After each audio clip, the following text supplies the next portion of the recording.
Assalamualaikum warahmatullahi wabarakatuh. Perkenalkan, nama saya Muhammad Alif Rizky dengan NIM G311200051 dari kelas Ilmu Komunikasi A-Pagi Universitas Semarang. Pada video kali ini saya akan menjelaskan tentang bagaimana peran juru bicara dan juga pers saat pandemi. Berbagai kalangan baik politikus, akademisi, dan aktivis sipil mengkritik pemerintah terkait ketidakjelasan penanganan wabah COVID-19 yang kemudian menjadi pandemi pada awal mula kemunculannya.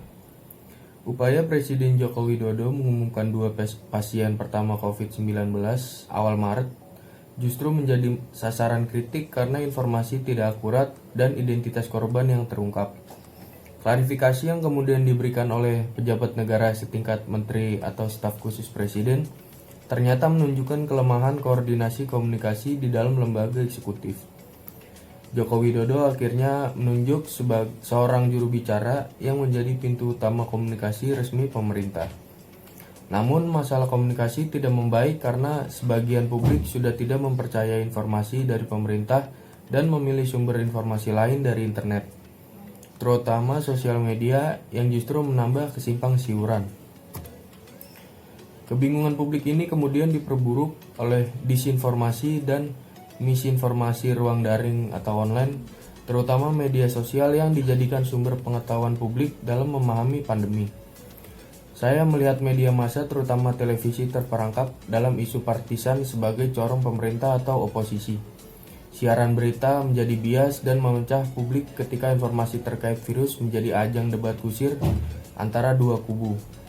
Ujungnya ketika pemerintah mengumumkan wabah sebagai bencana nasional, sebagian masyarakat tidak tanggap dan tidak mengindahkan imbauan untuk menjaga jarak aman. Meskipun komunikasi pemerintah sebelum dan awal wabah buruk, pemerintah masih bisa dan harus memperbaiki komunikasi di tengah krisis saat ini. Peran media atau pers sangat penting dalam penanganan pandemi COVID-19 yang saat ini tengah dilakukan oleh berbagai pemangku kepentingan. Menurut Direktur Jenderal Informasi dan Komunikasi Publik Kementerian Komunikasi dan Informatika Widodo Muktio, pers dapat membantu upaya pemberhentian penyebaran wabah global dalam beberapa waktu ke depan. Menurut Dirjen IKP, peran pers menjadi sangat efektif dalam memutus penyebaran virus berbahaya tersebut karena bisa mempengaruhi pola pikir masyarakat terhadap pencegahan COVID-19. Alhasil, perilaku masyarakat dapat berubah untuk senantiasa berpartisipasi dalam penanganan virus ini. Perubahan perilaku sekarang lagi konsolidasikan terkait penanganan COVID-19. Selama ini menurut Dirjen Widodo, peran pers telah menjadi pilar keempat dalam demokrasi Indonesia. Dengan kebebasan media yang diberikan oleh pemerintah, membuat pers kerap kali menjadi media edukasi kepada khalayak luas. Artinya media telah menjadi jembatan yang menyambungkan antara masyarakat dengan pemangku kebijakan, yakni pemerintah. Sekarang pers menjadi jembatan antara penduduk dan pemerintah. Kemudian, buruknya etika komunikasi di tengah krisis COVID-19.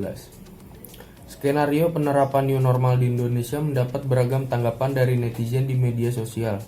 Berdasarkan panduan Badan Kesehatan Dunia (WHO), konsep ini mengharuskan orang beradaptasi dengan kebiasaan baru agar bisa hidup normal di tengah pandemi COVID-19. New normal sebenarnya merujuk pada situasi baru yang membentuk kebiasaan baru yang semestinya mendorong setiap orang menerima keadaan tidak bisa menjadi hal biasa. Dalam kaitannya dengan COVID-19, new normal merujuk pada kebiasaan baru yang dirasa tidak nyaman, namun harus dibuat nyaman demi keberlangsungan kehidupan. Seperti belajar secara online di rumah, bekerja dari rumah, serta menahan diri tidak pelesiran selama wabah COVID-19 belum reda. Meski tidak nyaman, semua ini dilakukan untuk menjaga diri dari risiko penularan penyakit yang belum ditemukan obatnya tersebut. Sayangnya, intisari new normal yang dimaksud sepertinya belum sepenuhnya dipahami masyarakat Indonesia. Mayoritas orang Indonesia memahami new normal sebagai anjuran untuk kembali beraktivitas seperti biasa.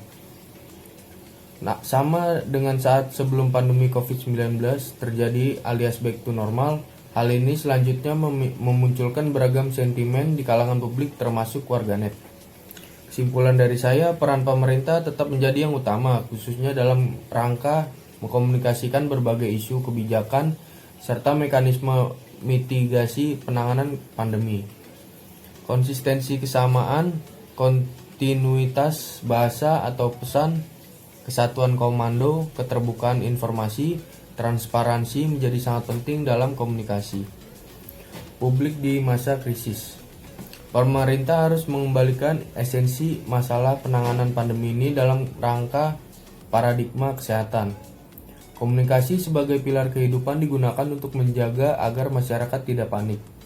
Pemerintah berperan dalam gerakan arus utama di informasi agar masyarakat mematuhi protokol COVID-19 serta menghadirkan ketenangan di tengah masyarakat.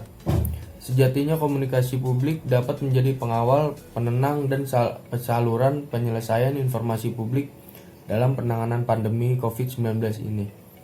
Sekian yang dapat saya sampaikan, kurang lebihnya mohon maaf dan terima kasih telah menonton video ini. Assalamualaikum warahmatullahi wabarakatuh.